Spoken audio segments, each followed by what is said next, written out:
Welcome to session C1. My name's Helen Bevan, and I'm going to be chairing this fantastic hour and a little bit. One thing to say is, amongst our speakers, we have some very prolific tweeters.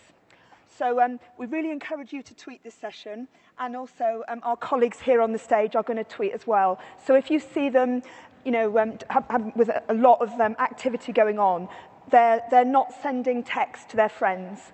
They're actually tweeting the session. So let's get going. Welcome to our session, My Hopes for Health and Healthcare, a Pecha Kucha-style workshop. We've got here 9 leaders from across the world, from many different contexts, who are going to tell us about their hopes for health and healthcare in this special Pecha Kucha-style format, and we're in for a treat. This session is a reaction to the growing disease of long-winded, boring presentations where audiences listen passively. Well, hope is at hand. Over the next period, we are going to demonstrate a very powerful new method of making presentations that has been shown to create as much impact for an audience in a few minutes as a speaker might do when they present for an hour in a normal format. So, how are we going to do this? And in this Pecha Kucha format, every one of our speakers has prepared 20 slides. And each slide is going to be automatically flicked on after 20 seconds. So each of these presentations that you're going to hear is going to last for exactly 6 minutes and 40 seconds. Our panel of speakers have spent weeks and weeks preparing for their 6 minutes and 40 seconds of glory. I think it's interesting to see this quote from Woodrow Wilson, who basically says, if I speak for 10 minutes, I need a week to prepare. If I'm speaking for an hour, then I can prepare straight away. If Woodrow was doing Pecha Kucha, then he would have taken months to prepare. Pecha Kucha exists all over the world. It was started in Japan in 2003, and now there are 700 cities across the globe that run Pecha Kucha nights, and we hope you'll be inspired by this. So what we're trying to do today is we're trying to role model this holy triad of great presentations, okay? We're going to be very brief. This panel is going to be utterly brilliant. And then, like best presenters, we are going to be gone in a blaze of glory. We have got 8 fantastic speakers who are going to share their inspiring hopes for health and healthcare. But first of all, as the chair of this session, it's only right that I role model by being the first Pecha Kucha speaker. So here I go, my hopes for health and healthcare. Here I am. I'm 18 years old. I'm a student of social science. I'm somebody who cares passionately about the world, about the people in it, about the systems that we operate. I'm an activist in my community, and I really believe that if we come together, we can make change happen. Okay, this is me 4 years later. What happened? I fulfilled my dream and became a trainee in public service. That's all I ever wanted to do. But when you go to work in organizations, what happens is that the tentacles of normalization get you, and you start to learn to conform, and you become an agent of a status quo. So when I look back at my 30 years as a change agent, has it been an easy life? No. Okay? Because when you're somebody that challenges the status quo, that breaks the rules, all your good ideas become battles. And what we do as change agents, we bring new truths. And those new truths are heresies to other people. And yet, history tells us, where does change begin? It doesn't begin at the top of organizations with senior leaders. Change starts at the fringe, on the edge, and it begins with the activists. So we need to bring on the activists. So, we need the rebels, the disruptive innovators, the mavericks, the radicals, because without these rebels, the storyline never changes. Our organizations stay the same. And we have to change. We have to do things differently. So we have to work with these people. You see, another false truth is that if we want disruptive innovation, then it has to come from outside organisations. That can be the case sometimes, okay, in some scenarios, but actually I think it's a much better investment in change to ignite the creativity, the activism, the energy that's there in our organisations. I think we face two very big challenges. The first, how do we create organisations that are activist at the core, that enables those very talented people that work in our teams to really do their best and improve things for patients? And secondly, we need to balance control and freedom. Of course, we need control to be able to manage complex organisations, but we need freedom to innovate. So my hope is that we can build a social movement for change, Vast groups of people, whoever we are, patients, community members, clinicians, walking together to create a different future. I think a very excellent tactic is to seek to outlove everybody else. When I think about my own team and how we want to operate, we don't want to speak badly of other people. We want to collaborate with everybody. I think actually this is one of the most effective strategies for changing the world. And yes, there is hope. Top-down, and particularly the kind of top-down without engaging the front line, is a very serious disease. But guess what? It can be treated. So when I think back, when I think back to myself at 18 years old, and I think about myself now, that is that person that I identify with. I think of that person so much more than myself at 22. And, I'm really proud of that teenage girl. And I just hope that, like in the rest of my career and the rest of my life, that I can fulfill her potential and her dreams. So my hope about the future, my hope is that we move from the last period of management and leadership, which was about how can we deliver much more performance through our systems. Because my hope is that on the next phase is all about how much humanity we can inspire. So let's do it. Thank you.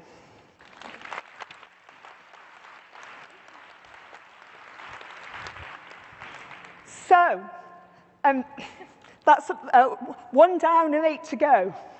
So our next speaker is Christina Krause, and Christina is from British Columbia, Canada. So Christina, you're about to tell us about your hopes for health and healthcare. Are you ready to go? I am ready. Let's do it. All right. When I began reflecting on my hopes for healthcare, I realized that my list was quite long. From better care to patients, to improved experiences and supports for families, and to the working environment for care providers and administrators, I realized that my ambitions for the healthcare system are not small. My journey with the healthcare system began at a young age. My dad was a community pediatrician, and I spent many hours hanging out at our local hospital. But when I was 16 years old, my dad went on the list for a lung transplant, and 2 weeks later, my mom was diagnosed with stage 4 breast cancer. Our experiences as patients and family members in the healthcare system overall were very good. The fact that both of my parents had full access to care, not limited by their health history or employment benefit package, is something that I'm very proud of to be Canadian.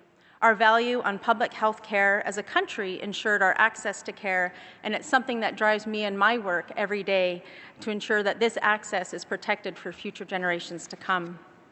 During the 5 years following my dad's transplant, he received fantastic care from highly skilled and dedicated providers, although at the time the system was of the mindset of you be the patient, we'll be the provider, not sharing access to information and not seeing us as part of the care teams.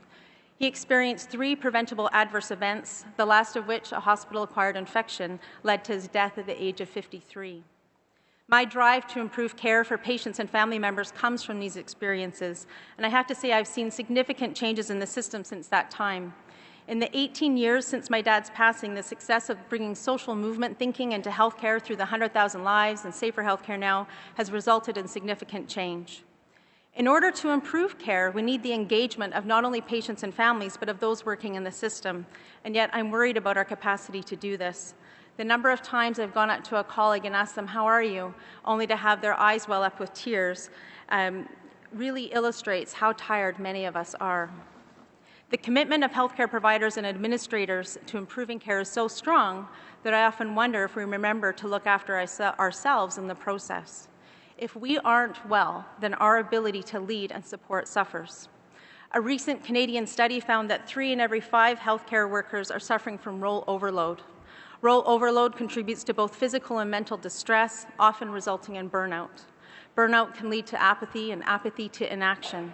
And about 3 years ago, and again this summer, I reached a place of burnout. I could no longer find the energy to do my work, despite my desire to do so.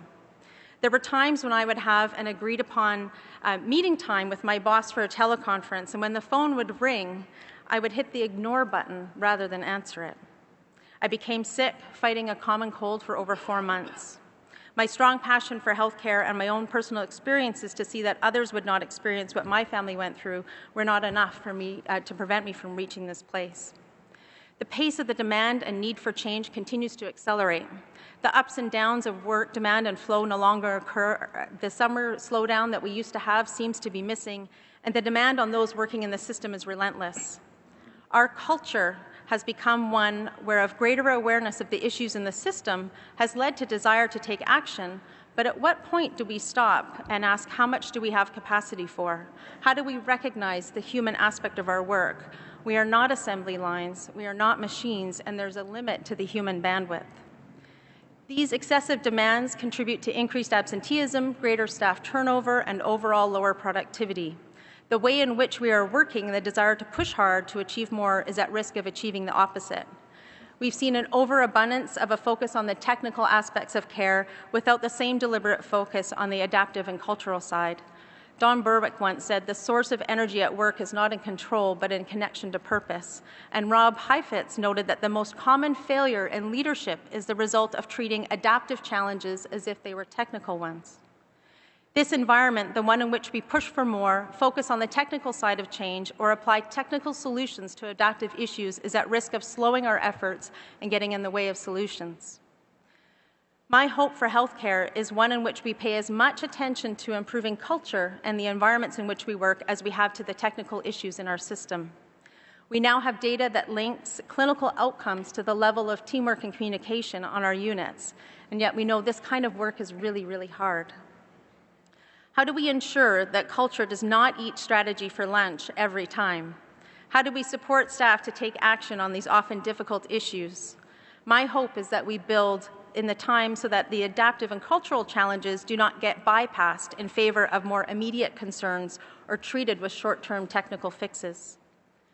My hope is that we begin to ask more questions rather than issuing more directives, expanding our networks and those that we are engaged with to explore ideas and strategies to overcome both those technical and adaptive challenges.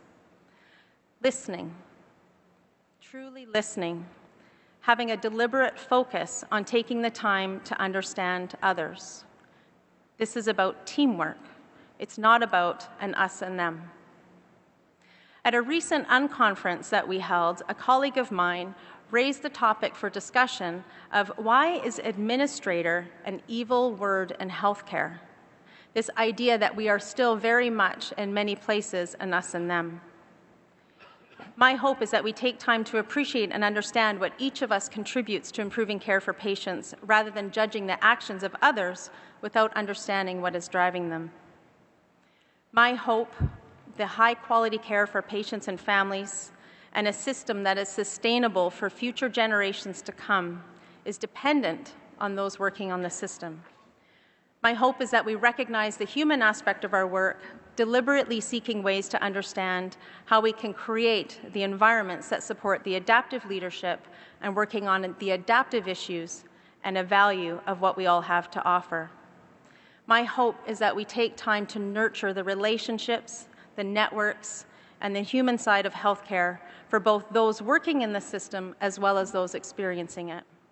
My hope is that we will look after ourselves to give us the opportunity to look after others. Thank you. Wonderful.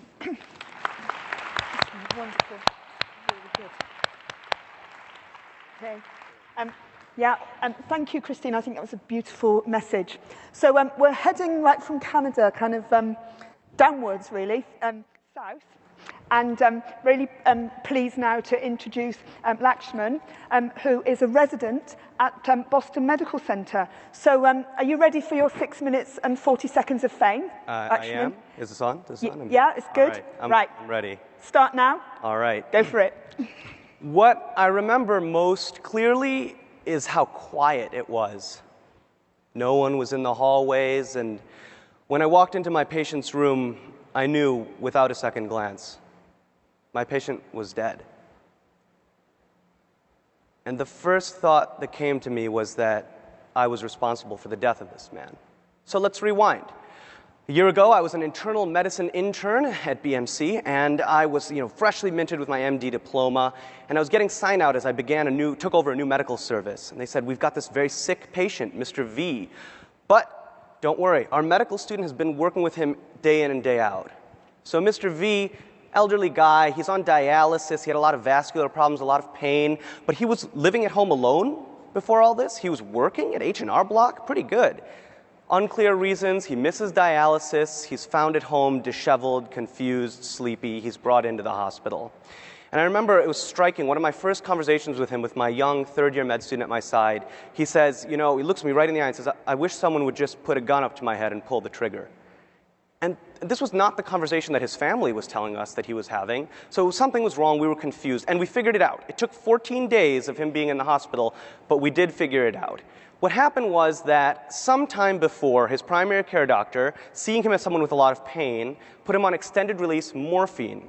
Now, the problem is that morphine is excreted by the kidneys, and he's a dialysis patient. Probably it made him sleepy, he missed dialysis, and the toxins started to build up. So that was a problem. But the real problem is that in my hospital, the nurse was giving morphine sulfate twice a day, ordered by me, verified by a pharmacist, and witnessed supposedly by innumerable consultants. So we were poisoning this man as he was not getting regular dialysis, and we didn't even realize it. We were harming him. One day, we fix this, we get everything sorted out, my medical student walks in the room, he comes back and tells me he's having some chest pain, I go and see him, and before I knew it was all over, we'd lost him. And this struck me so deeply, right? I'm a new doctor, and I just lost a patient, and looking back, it could have been prevented, right? But I don't want you to think about me. I want you to think about my medical student. He's a young medical student. It's his first time on the ward seeing patients, and this happens, right? This happens, and he worried. And I think he worried that this would happen again, that he would be a bad doctor, that he didn't know what he was doing, that it was his fault. How could we let this happen? And he's not the only one. I conducted a research study where I surveyed medical students across the country, my country, third and fourth years. And I asked them, just in response to systems issues, errors, delays, inequity, all these things, how did that change your perspective on medicine? Look at these things that they wrote. It was shocking to me that they're bitter and unhappy, that this is all about lawsuits now, that they're writing that this communication is terrible. These are third and fourth year medical students who have not even started training, right, as residents. They're in what I would consider the most optimistic phase of what you would think in a doctor's career, right? You're just getting started. You're seeing patients for the first time, but that's not what they're saying. They're saying that because of quality deficits, they feel no longer altruistic. They don't want to go into primary care or psychiatry. And can you believe this? Patients are my enemies? Is there anything that you would want to hear less from a young student about to start their training and take on the responsibility? And there was one common word that popped up over and over and over again, and it was jaded. Jaded. How are third and fourth year medical students jaded? When I see that, what do I think? I think it means burnt out. They're burnt out. They haven't even started their training and they're burnt out. They feel like it's inevitable. But not every student comes to that conclusion. About 200,000 other students actually have an alternative, which is the Institute for Healthcare Improvement's Open School. Now, the Open School is at its core a collection of online modules, courses where you can learn about quality improvement and safety, but it is so much more than that. What it is 700 chapters in 70 countries that are dedicated to creating a community. And this community really supported me. When I went through this, I looked back and I knew that there were problems that were beyond me that needed to be fixed. And I'm proud to say that one of my co-residents, Nandini here in the audience, is now leading a project on medical reconciliation at our hospital. And we're not the only ones. Ashley McMullen is a fourth-year medical student in Texas. She learned about the open school, went through the training, started a program for the early detection of sepsis in the ED. She saw real change in her institution, and she won a prize. Like, how motivated is she? Now she's telling me she sees systems errors everywhere and she wants to fix them. In Mexico, some of our amazing medical students and nurses got together to fight one of the most feared complications in the ICU, ventilator-associated pneumonia. They created a checklist. They fought this head-on as a team on the front lines, and their improvement endured for over 6 months after they had finished the project. These are students leading projects, and they're not the only ones. Right here at the forum, you can go to the storyboard hall, and you can see students achieving incredible results in their local environments, leading teams. These are students, right? And they're doing this. This is amazing to me. I mean, think about the collective experience and wealth of knowledge here at the forum, here in this room. But how many of us did this, right, as students? And these are some of the responses that a precious few of the students gave me on my survey, where they said, in response to systems errors, I'm motivated, I'm inspired. That's what I want to hear from a third or fourth year medical student or a young nursing student or pharmacy student. This is what I want to hear. And most striking, this one just got to me. In the face of all of this burnout, in the face of all this, I am still here for the patient. That's resilience. That is resilience. That is someone who will not let the system get him down and who is going to fight to make change to improve care for his patients and improve his own practice. So, what can we do here at the forum? What I would ask all of you to do is today, go to the storyboard hall, see the works that students are doing, encourage them, and teach them about your own experiences. Then take that with you. Go back home. You may not have students you work with directly. Find them. Find the students. And tell them there is another way, and we can make it happen. Thank you. Really great. That was really great. Okay, so our next speaker is Lorraine Armstrong. And like Laxman, she is a clinical professional in the early stages of her career, but geographically, across the Atlantic in wonderful Scotland. So, Lorraine, are you ready for your first slide in your first 20 seconds? Okay, there you go. Okay, so a wee secret. I haven't always been a healthcare professional, but I have always had a sense of hope. And hope certainly didn't emerge from my previous role of collecting unpaid taxes at the tax office for 10 years. Rather, it emerged from a deep belief that one day I would be in a job to help people rather than hinder them. And when I was asked to do this Pecha Kucha presentation, the word hope really stood out for me, because hope is a feeling of expectation and desire of a particular thing to happen. And while some people may think that hope is just fairy tale thinking, for others hope is that motivation that keeps them going. But for me personally, hope is that little person inside you saying yes when everyone else is screaming no. And it's about having realistic and optimistic attitudes based on expectations of positive outcomes. But it's also about accepting when those outcomes don't turn out and knowing then how to move on effectively. But moving on doesn't necessarily mean giving up. Moving on demonstrates your personal capacity to cope with adverse events and yet still return to normal life. And it demonstrates your resilience to see things through to its conclusion, and by far it's one of the most key attributes required for success today. So looking back at my tedious tax collecting days, I realise this now. I never did doubt my hope, nor did I doubt my resilience, but in the end I realised it was neither of these letting me down. It was in fact my lack of ownership to change, and once I realised this, I knew it was time for me to move on. So I made myself a pledge that I was going to change, and I decided to map out my own journey, make my own plans, and begin to take action. I wasn't exactly sure of the road ahead, but I knew that putting one foot in front of the other, that I would end up here today, and I want to share with you my hopes for health and healthcare. So in 2010, I decided to change career, and I returned to full-time education. Okay, it wasn't exactly a small change, but it was radical and necessary nonetheless.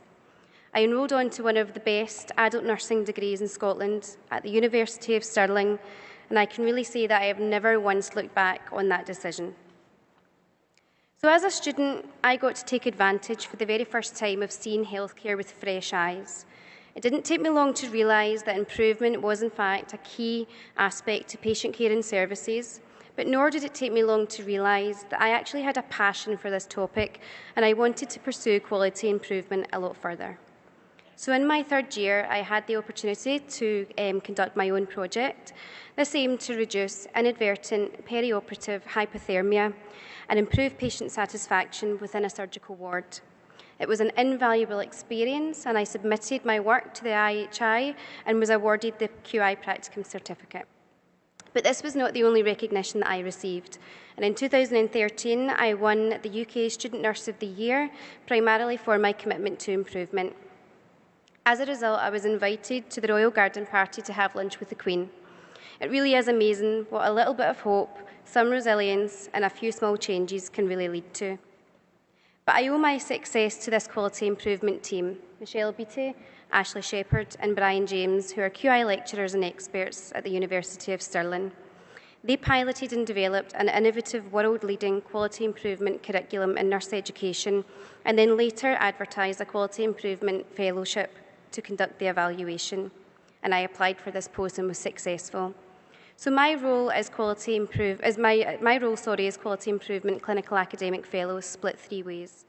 25% is teaching the undergraduate nursing programme, 25% is working locally with the Scottish National Health Service, and 50% on my PhD.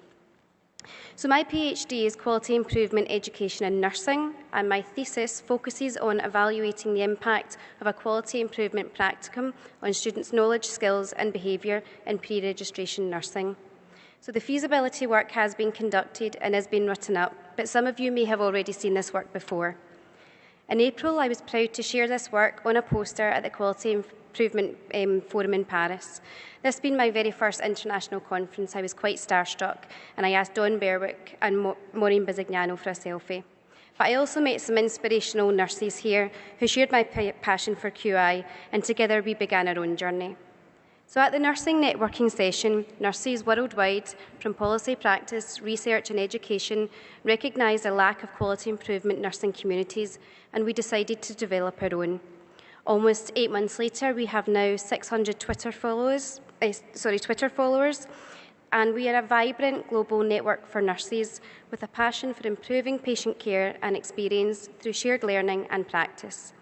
Our mission is to promote and develop capabilities of nurses in quality improvement methodologies, and we would welcome you today to either join us as a member or a follower. So at present, you are now up to date with my hopes for healthcare. I have shared with you my past, demonstrating that some hope, resilience and an ability to move on can be a great success. And for the future, I would like to share with you 3 of my most important hopes. The first hope is that we acknowledge nursing students who conduct quality improvement in our practice areas. Students have fresh eyes who see things in a different light, and there is much from them that we can learn. During my own project, I was told that students can't really expect to come in and make change, can they? And if anything, this made me more determined to actually make change.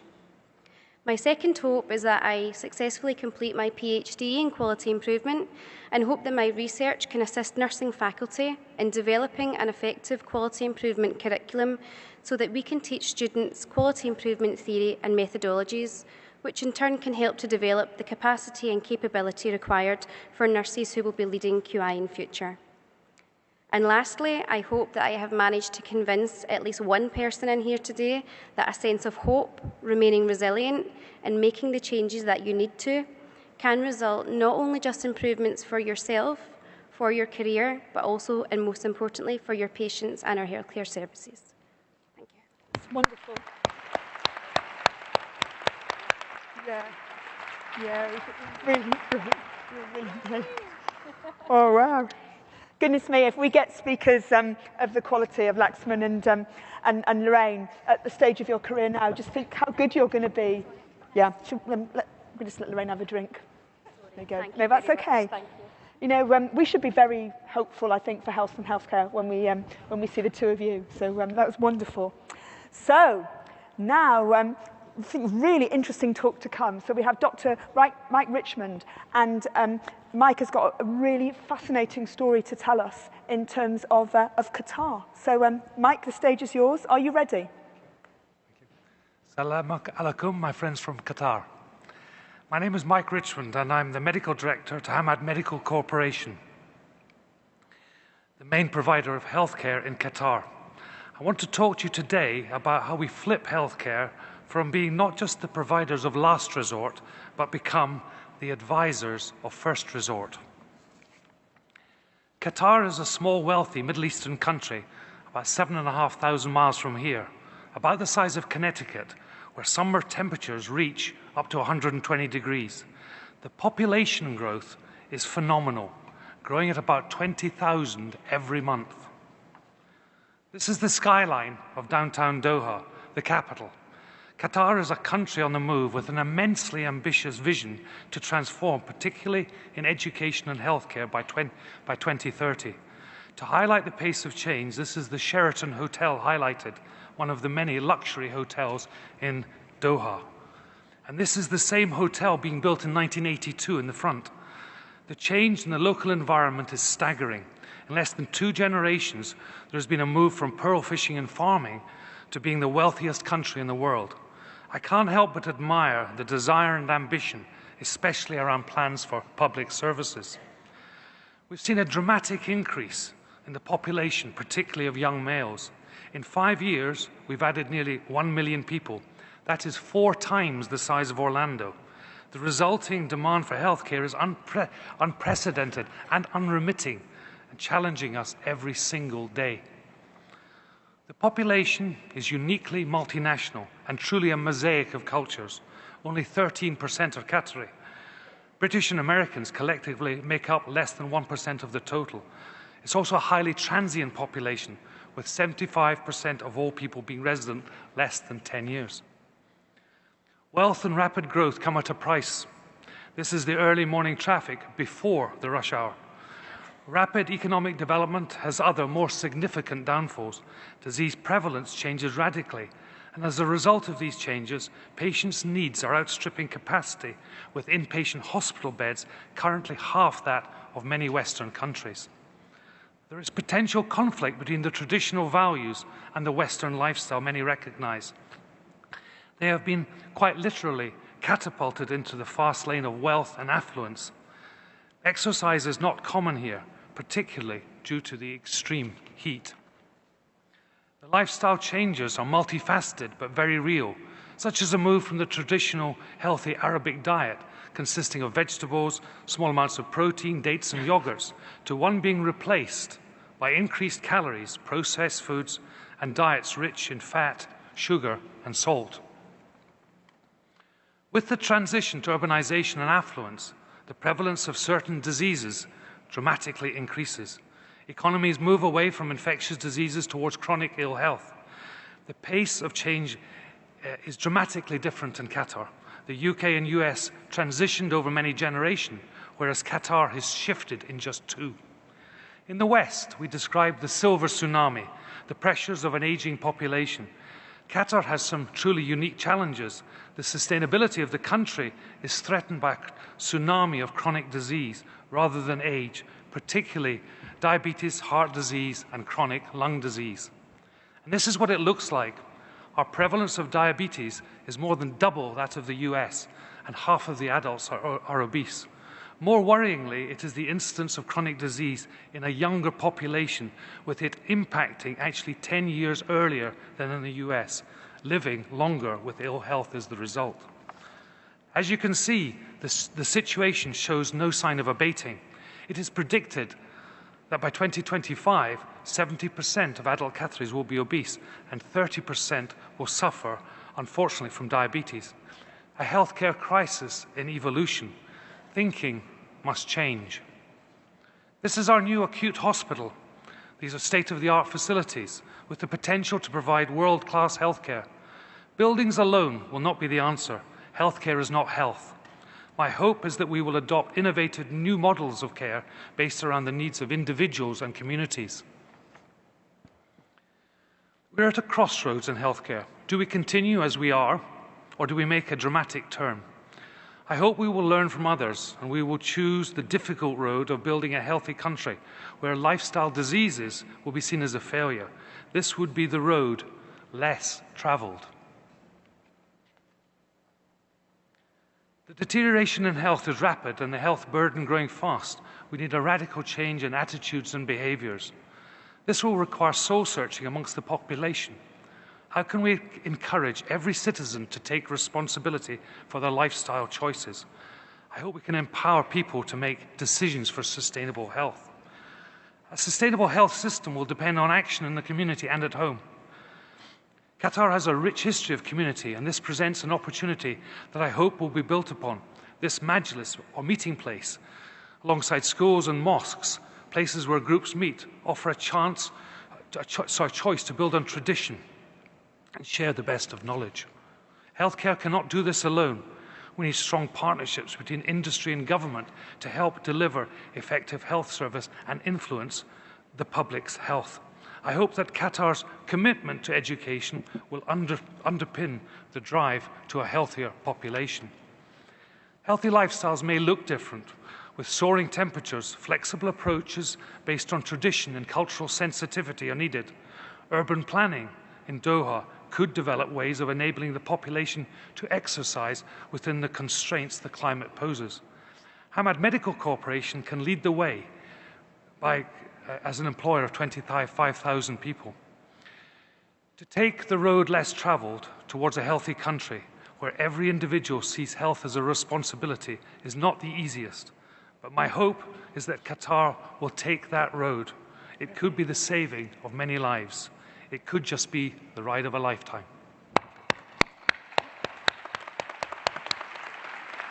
That's wonderful. So our next speaker, back in England, is Jim Easton, who is the Managing Director of Care UK, a healthcare provider. So, Jim, are you ready? Thanks, Helen. Hi, everyone. Great, accessible healthcare matters so deeply in our societies, and we are its current guardians.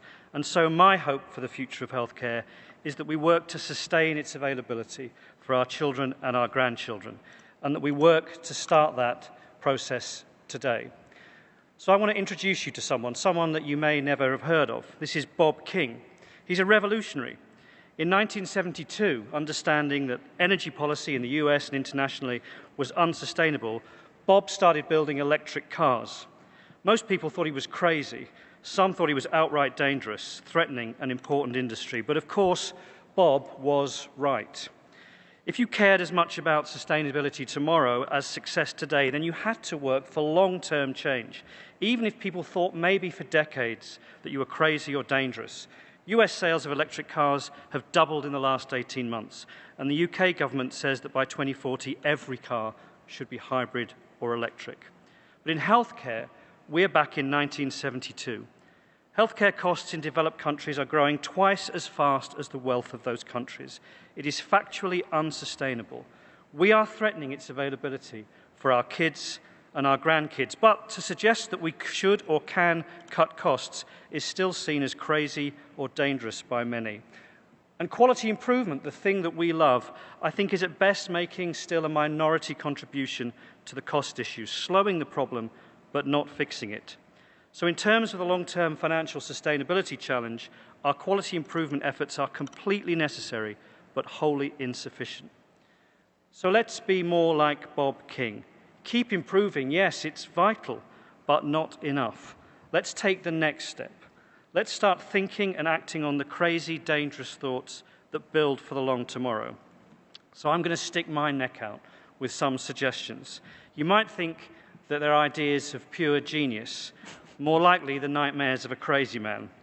I'm not actually trying to get you to agree with me. I'm trying to get us to start thinking and working on the long tomorrow. So here goes. 4 big ideas for sustainable healthcare for our kids and our grandkids. Idea number 1. Let's create a system of hyper-prevention. In the UK, the specialism of public health has probably saved more lives over the long term than any other branch of medicine. But it was through two interventions that have been around a long time. Jenner pioneering vaccination in the 18th century, John Snow driving public hygiene in the 19th. But the battleground has shifted from infectious disease to lifestyle disease without yet being matched by an equivalent response. All the data show there is no route to healthcare sustainability unless we prevent obesity, vascular disease, diabetes, and drug and alcohol problems. We don't just need prevention, we need hyper-prevention.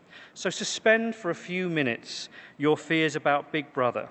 Go with me that we can design the right safeguards, and then acknowledge that we could, today, start DNA screening for risk factors for the whole population.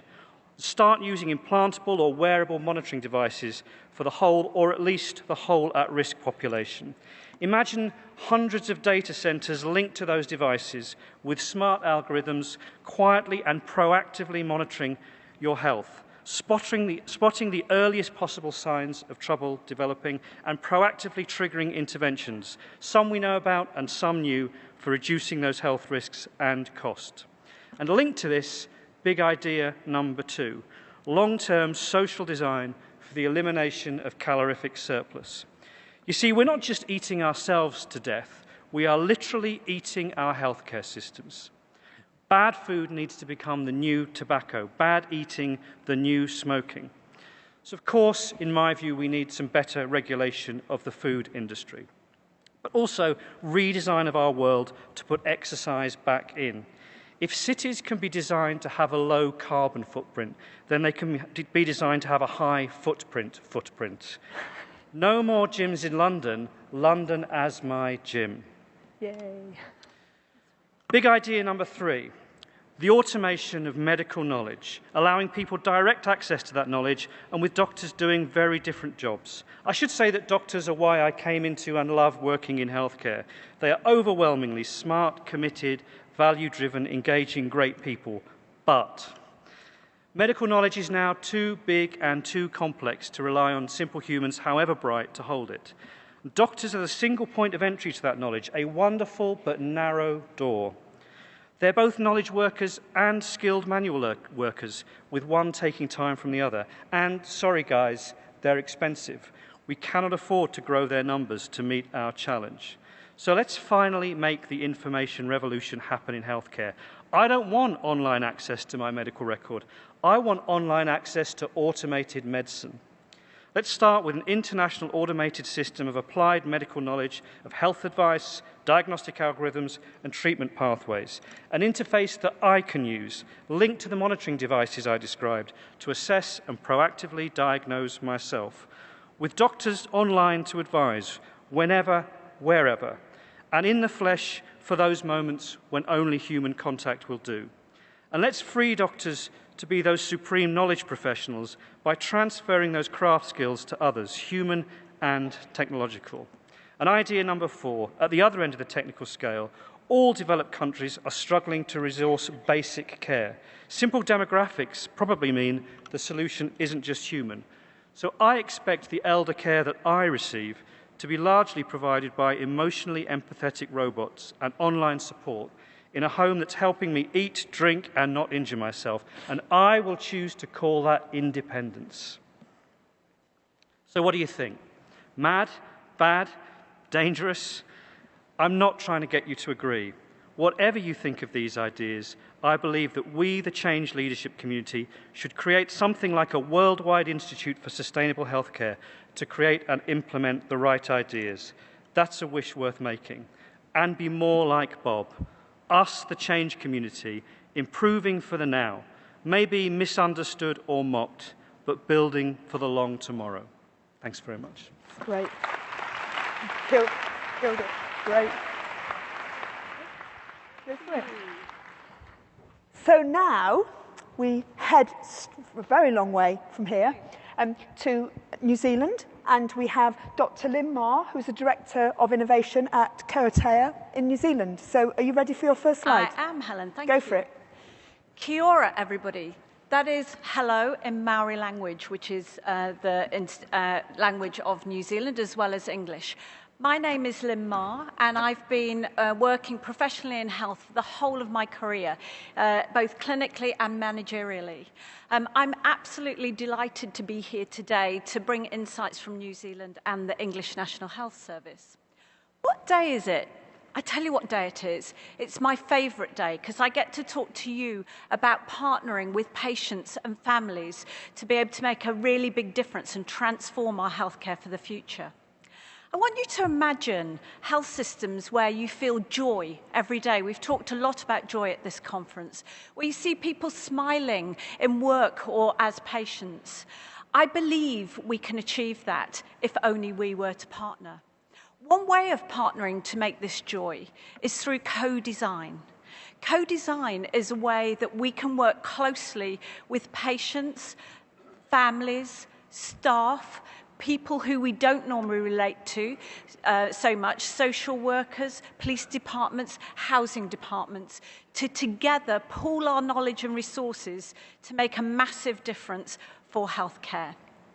One of the ways we start with co-design is understanding how it actually feels to travel through the system.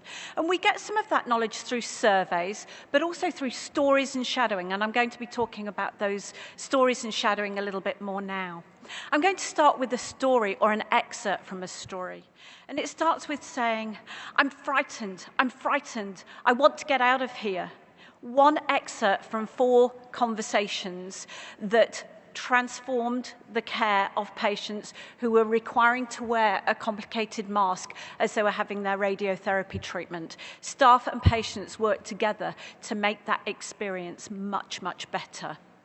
We also use shadowing and particularly have used it to understand why the challenge of people having readmissions. And we use it, as Desmond Tutu says, to get upriver and find out why those people are falling in. We sometimes call those people non-compliant patients, which I think is totally unfair unless we understand how they've fallen in. Agnes was one of those people. Many admissions, and on discharge, both the staff and herself thought she understood her medication. But when a team went into shadow, they understood that she didn't understand at all, and that in fact she was taking her medication incorrectly. We can use these methods in any part of our health systems. We can use it to understand how people experience using the call bell, how people experience having a wound dressing at home, or how people experience end-to-end complex care, from GP services, general practitioner services, right through to the hospital and back. We can then use this to organise, to understand where the points in our process that provide joy to patients and staff and where in our processes aren't so good. These are called touch points, and we can map these to give us real pointers for where we can co-design for the future. Yes, you have seen this slide before, because this is the point when we've understood the experience of care, that we work together, pool our resources, pool our expertise, and pool our energy to co-design together. One of the ways that we've co-designed with people is with children who've got rheumatic fever. They were missing appointments or at risk of rheumatic fever. They were missing their appointments for antibiotic injections because they didn't really understand the impact on their health. Now that they do, they are developing a film for other school children, their peers, so that they understand and together they can have a better future. Those with long-term conditions are like a tsunami to our health services, and yet we forget the excellent understanding they have. They're probably one of the most reliable sets of people in our system in terms of understanding their care. Let them help us. Now, we often say people are hard to reach, but I think that's up to us, because people in our system say that sometimes we're hard to reach. So what is it that we can do to bring those people in and make a difference in our healthcare services? One example in New Zealand is youth. Now, sometimes they are hard to reach, but it takes one passionate person. We have that one passionate person, Alex Nicholas, and she has brought together 500 Pacific and Maori youth in our system to promote health and wellness in mental health. The only problem we have with them is buying them enough pizzas when they come together. Now, what we have to do is recognise that us as healthcare champions and clinicians and managers do understand processes, but actually we can't substitute our knowledge from the knowledge of the people who are going through the processes today. They live those processes. The other thing that often causes people grief is that notion of time. I often hear people say, no, I haven't got time to talk to patients. I'm going to tell you one thing. You have not got time not to, because otherwise you're going to do the same thing over and over again, and that's just not good enough. Let's just not tell people how to do things. Let's not show people. Let's really involve people, all the people who can help us co-design healthcare for the future, because we'll have greater power, greater resources, and greater impact, without a doubt. This is where we need to be. We need to move from that, providing services 2 and 4 to really working in partnership to get the best services. I want you to join with me to make a commitment to do it. Change that word, I can't, to I can. Really make it your New Year's resolution for 2015. Now, this is a picture of the beach very near to my house in New Zealand. I can't remember whether I took this photograph in the morning or the evening, but it really doesn't matter, because it's my favourite day. I get to talk about having really fantastic partnerships with patients, with you. Thank you. Really fast.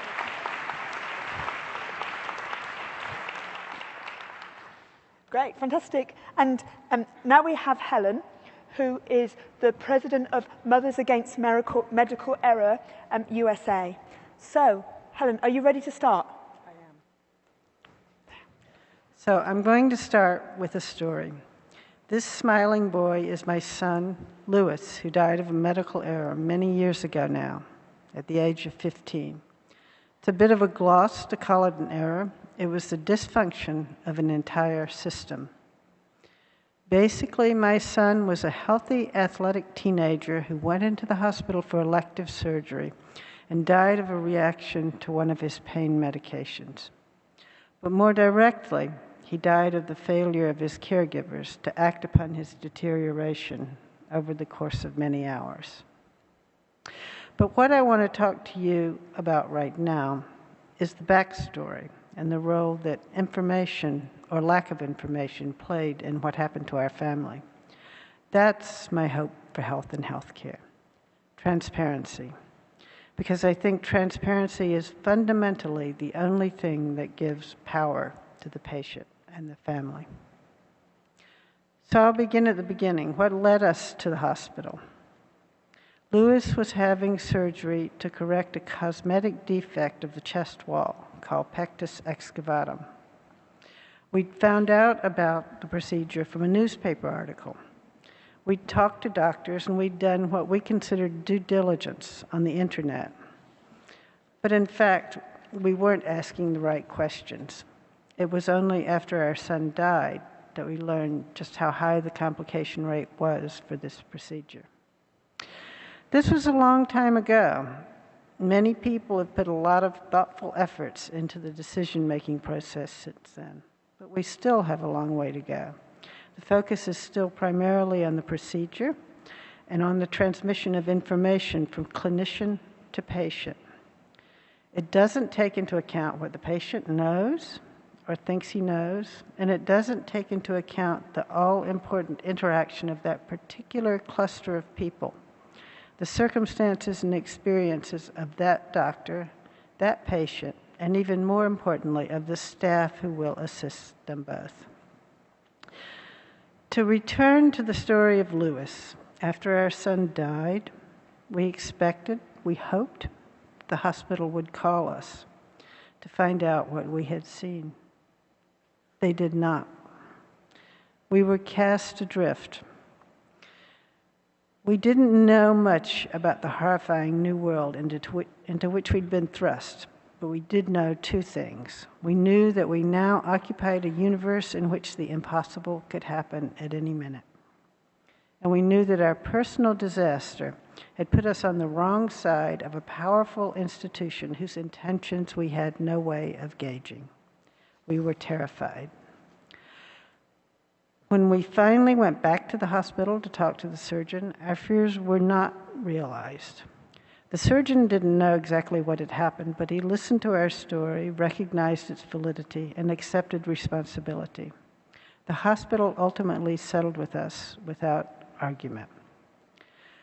But we were acutely aware that our experience was far from the norm. I've spent many years since this happened trying to console and support those who, instead of understanding, were met with a wall of silence.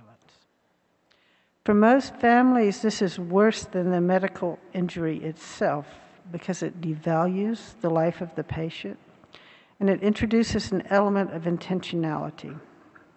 But walls can fall, as we all know. And when they do, we may find that the people on the other side are less frightening than we had anticipated. So for me, these are the bookends of healthcare transparency, informed decision-making, and responsible treatment of adverse events. Like any bookends, they derive their meaning from the books between them. It's a continuum. Decision-making is informed by outcomes, but what matters is what's in the books. So this is my metaphor for the learning institution. All the books in our storehouse can be opened, perused, rewritten in the light of constant feedback from real-life experience. This is the point and the potential of transparency. I don't know how many of you are old enough or wonkish enough to recognize the mystery writer Agatha Christie, but Agatha Christie said, "The truth, no matter how ugly in itself, is always curious and beautiful to seekers after it." This concept resonates with almost anyone who's suffered medical harm. So what is it we're seeking? It seems axiomatic to me that first and foremost is communication. Poor communication runs like a red thread through every medical error. Communication needs systematization, constant attention, and input from everyone. Consider the closed box of the medical record. If healthcare providers talk only to each other, it's unlikely they will get complete information. If we'd had full access to my son's medical record, we could have corrected fatal misperceptions, and we would have realized that the help for which we were patiently waiting had never been called. We needed to be able to call in the reserves when things went downhill. Rapid response as such had not entered our consciousness in those days. That happened 10 years ago, this week, at this very conference. I think it's highly possible that it had happened 5 years earlier. We would have one additional bright, curious young attending physician among us today. So what I'm asking for is patient input throughout the system. We need people communicating directly and honestly, even painfully, from beginning to end, top to bottom, inside and out. We need transparency. I don't know how many doctors bury their mistakes anymore, but we are all architects of the future. We need to plant the vines and sow the seeds for a new garden together. And that's my hope. Thank you.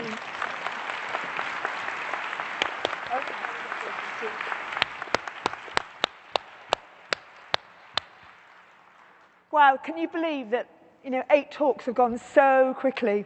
And we're actually with our final speaker now. So here we have Steve Fairman, and Steve is the Managing Director of NHS Improving Quality, the national improvement body in England. So Steve, are you ready? There we go. This is my mum. She's 86, she has severe rheumatoid arthritis and finds it difficult to walk any significant distance. On a recent trip to a local hospital with my sister, they found a builder's dumpster blocking all of the parking spaces reserved for those of limited mobility. When they finally reached reception, they were told, "It's not our fault, the builder said it was easiest to put it there." A second story relates to me. When I was a teenager, I spent a significant spell in hospital for a major procedure. This picture sums up my very clear memories of that stay. Lots of experts around the bed sharing views. Nobody is speaking to the patient or even looking at them. To use the theme of this conference, nobody engaged with me or my mum. These two brief stories summarize my hopes for healthcare.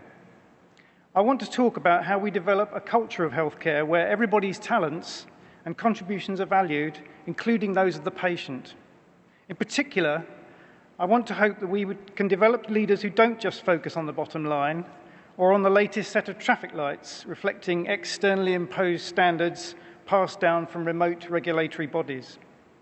Leaders of caring services must take a broader perspective and think about how to build a culture of continuous improvement that's both sensitive to the experience and values of those who come to them for care and also taps into the great resources available to from your staff. It's easy as a healthcare leader to feel as if you're being dragged into a maelstrom and the actions you have available to you won't be enough to improve the situation. But leaders are about positive change. I'm sure no leaders in this room, at whatever level in your organisation, think their job is about maintaining a status quo. There are things you can do. As Einstein famously prompted us, you can think in new ways. That new thinking does not all come from healthcare. It comes from many industries and from many corners of the world. This new thinking and practice has helpfully been curated into a form accessible to those of us working in healthcare. Today, I just want to focus on some elements relevant to leaders at all levels as we move into this new era and reflect on why I think this can give us hope. This man was a new era leader before anyone had thought of the term. Some of you may recognize him. He's Sergio Marchionne, and he's head of Fiat and Chrysler Motor Groups. When he took over at Fiat in 2004, it was in disastrous trouble. Even the name itself stood for Fix It Again Tomorrow. But he knew that Fiat is an important national symbol for Italians, and he wanted to give it back to them. He made one critical decision. He stopped design development of the Fiat 500 that was on the books and put what they had on a website and asked the public for their views. The dashboard, seats, steering wheel, and much else have created the world's first personalised, mass-produced car. Europe loves this car. Sergio was able to create something from a huge industrial enterprise that individuals felt they had a personal stake in. Just imagine if we could do that in healthcare. Sergio took advantage of the extraordinary diversity of thought brought by asking for public views, more than he would ever get from his team of dedicated designers. This theme of diversity of thought underpins much of what's thinking in New Era leadership. It's really easy as a leader to think, I've got a hierarchy and it'll be simpler if I just work through that. But hierarchies feed off themselves. How many of us can truly say that at some time we haven't appointed someone to a role because they think just like me? But what if our organisations look more like this, with everyone connected, some just more strongly than others? Now it's difficult to tell where the leaders are. They will need influence rather than authority and can work with anyone they think can make a positive contribution. And another thing about this is you'll see some are connected around the edges and facing out. Many influential thinkers recognise that in future all the creativity needed to stimulate positive change will come from the edges of organisations, from people freed up from much of the usual corporate responsibility. In NHS Improving Quality, we're trying to work with a team located at our edge, though their office doesn't look like that one. Where is the edge in your organisation? Another principle of New Era thinking is tapping into working with volunteers to bring diverse teams together from across the organisation to gain a truly fresh perspective on an old and difficult problem. And I'll shortly be citing a live example we're working on. You'll find, too, that you have leaders everywhere in your organisation who can step up when they're given permission to do so. We had an interesting case in my own organisation recently when a junior member of staff wrote a blog on her perspective on leadership. It was well researched, well argued, and well written, so we posted it on our website. And I'd be happy to share with anyone interested the surprising reactions of some others over a cup of coffee. New era leaders need to be sensitive to how their message is framed. Not enough anymore just to have some key performance indicators, nor for most just the dream. The new era leader needs both logical and relational approaches and an understanding of when to deploy either or the combination to get the change they need. New era leadership needs to take its own lead from Janus, the Roman god of beginning and transitions. Janus was able to see and learn from the past and use that to inform the way things would happen in future. And here is our current example of bringing all this together in NHS Improving Quality. We're building a movement to improve once and for all the unacceptably poor wheelchair services in the NHS. We've brought together a team of volunteers from all levels across the organisation who have brought passion, knowledge and commitment to make positive change in a service that has had many reports written about it but has changed little, if at all, in 25 years. They've created a powerful shared purpose, and a National Paralympics icon has agreed to champion the campaign. So here is my challenge to all leaders at whatever level working in healthcare.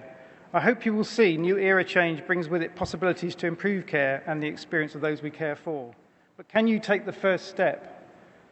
Change starts with you. I'm ending with a beautiful photograph by Henri Cartier-Bresson and a quote from a British Prime Minister. My hope for healthcare is focused and I believe achievable. I want leaders to be ambitious, to adopt new thinking, to transform old problems and radically improve healthcare services. My mum is worth it. That's great.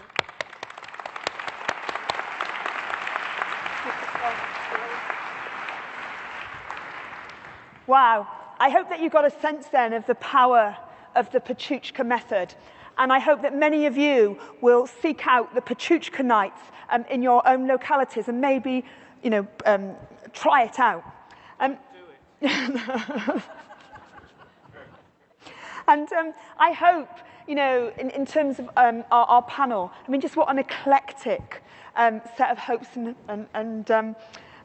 how inspiring that was. I hope that will kind of give you an energy to take to the rest of the forum.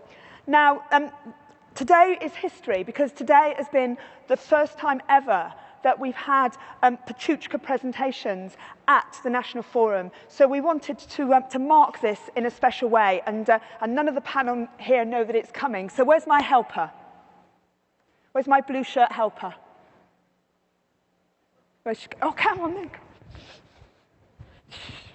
Okay, while she's doing that, I'll just say, I hope you can get a sense as well. Another thing that was very special about this session was probably this session has had the most preparation of any session ever in the history of IHI National Forum. For about 8 weeks, we've been having virtual meetings, we've been coaching. It's a really hard way to present, but I think we've shown that it's very effective.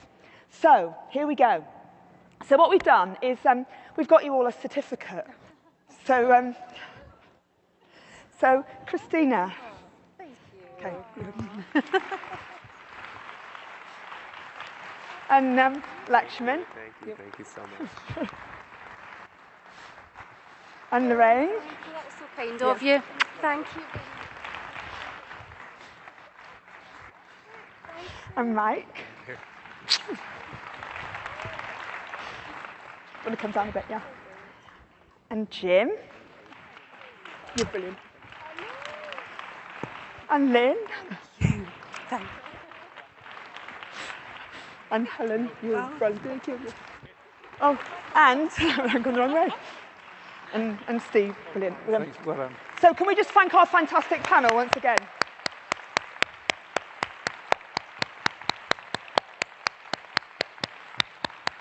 Thank you. And one more person to thank. So Elaine, will you come up? Come on. So this is our powerhouse. So this is Elaine Bayliss from NHS Improving Quality. And she's been, how I would describe her, she's been like a terrier with a rag.